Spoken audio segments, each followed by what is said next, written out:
Speaker. It isn't unusual in my electorate for my constituents to post photos and video on Facebook of koalas in trees in their backyards. This is not something we go to a zoo to see or go to a facility to see, because we live in World Heritage, and it's World Heritage that creates the habitat for these koalas to not just pass through, but to breed and establish themselves. So the bushfires, which went through 80% of the Greater Blue Mountains World Heritage, have taken a terrible toll on the koala populations that we have had. Vast numbers were killed in last summer's bushfire crisis. Now, across New South Wales, it's estimated that around 1/3 of the population of koalas died, 30,000 nationally, and locally it's been devastating for those who care for koalas through WIRES and volunteer organisations, but also for our New South Wales National Parks and Wildlife Service, who go through bush now not seeing the things they have seen for so many years. I think the thing that troubles me is that we have had so little trickle down of promised bushfire funding to try and support the existing koala populations, or even get in early and find them.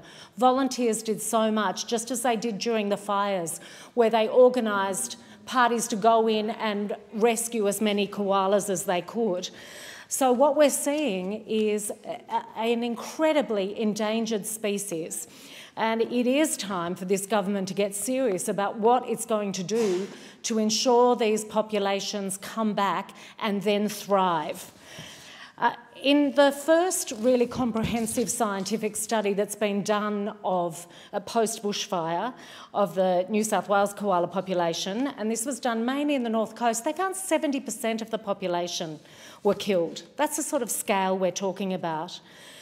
In my own area, in the Blue Mountains and the Hawkesbury in particular, when the bushfires began to take over this time last year, Science for Wildlife's Executive Director, Kelly Lee, organised an incredible rescue operation.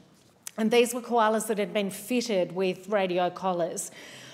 The authorities gave her team just 2 days to get in and try and save as many koalas as they could, because they thought if it all burns, then at least there'd be some good genes that had been rescued. So her volunteers found out through smoke and scorched earth, and they scaled, one person scaled a 130-foot tall eucalyptus tree to retrieve animals.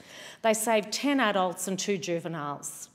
A koala named Houdini had to be left behind because there was just no time to extract him from a deep ravine. So these were really difficult things to do. And the fires, which burned through 80% of that area, Kelly thinks that around 1,000 koalas died. So the challenge we have is trying to bring all this back. And the lands that border National Park are so important for this.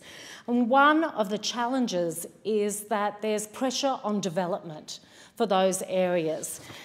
There are 2 incredible WIRES volunteers, Morgan and John. They've cared for 10 or 11 koalas just since September.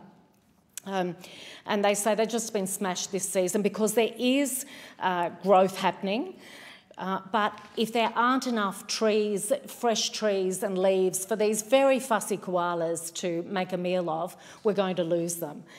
So the biggest threat everyone knows in our area is the destruction of habitat as a result of urban development. Kurrajong Hills is a real epicentre for koalas, and just recently an 800-acre farm has been subdivided into 10-acre lots. The EIS for this was done in 2007. It was done 13 years ago, and the EIS said it was poor habitat area for koalas. Now, we all know that that is absolute garbage. It is really ideal country for koalas, particularly when the World Heritage has been so devastated by fires. So there is a need for this government to take it seriously.